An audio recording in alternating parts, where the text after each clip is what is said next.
ராமேஸ்வரம் போயிருந்த நாங்க தனுஷ்கோடி, அரிச்சல் முனை, அங்க இருந்த மீன் வறுவல் சாப்பாடு எல்லாம் சாப்பிட்டுட்டு ஏர்வாடி பக்கத்துல இருக்கிற போட்டிங் போறதுக்காக புறப்பட்டோம்.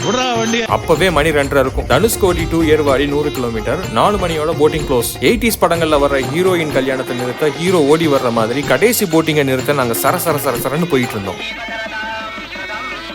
தமிழகத்தோட மிக பிரபலமான சிறப்பான ஏர்வாடி தர்காவை அடைஞ்சோம். வெளியில இருந்தபடியே தலைவருக்கு ஒரு வணக்கத்தை போட்டுட்டு அங்கிருந்து ரைட் எடுத்து உள்ள வேகமா போனா பீச். பார்க் பண்ணிட்டு கீழே இறங்கி பார்த்தா ஒரு போட்டும் இல்ல. என்ன ஏதுன்னு விசாரிச்சா ஆடி மாசம் காத்து அதிகமா இருக்கும், அதனால போட்டிங் கேன்சல் ஆகும். ராமேஸ்வரம் விவேகானந்தர் மண்டபம் பக்கத்துல போட்டிங் இருந்துச்சு, அதையெல்லாம் கேன்சல் பண்ணிட்டு இங்க வந்தா ஆடி மாசம் காத்து அதிகம், அதனால போட்டிங் இல்லன்ட்டாங்க. இந்த பிச்சி மூப்பன் வலசை அப்படிங்கிற இடத்துல இருக்கிற போட்டிங் பத்தி விதவிதமா வீடியோ பார்த்தோம். டைமிங் 10 to 4 அப்படின்னு சொன்னாங்க. ஆனா ஆடி மாசமான போட்டிங் இல்ல அப்படிங்கறத யாருமே சொல்லலையே. சரி, நம்ம சேஃப்டி தானே ரொம்ப முக்கியம் அப்படின்னுட்டு அந்த பீச்ல கொஞ்ச நேரம் இருந்துட்டு சுகமா மதுரை திரும்பி வந்துருங்க.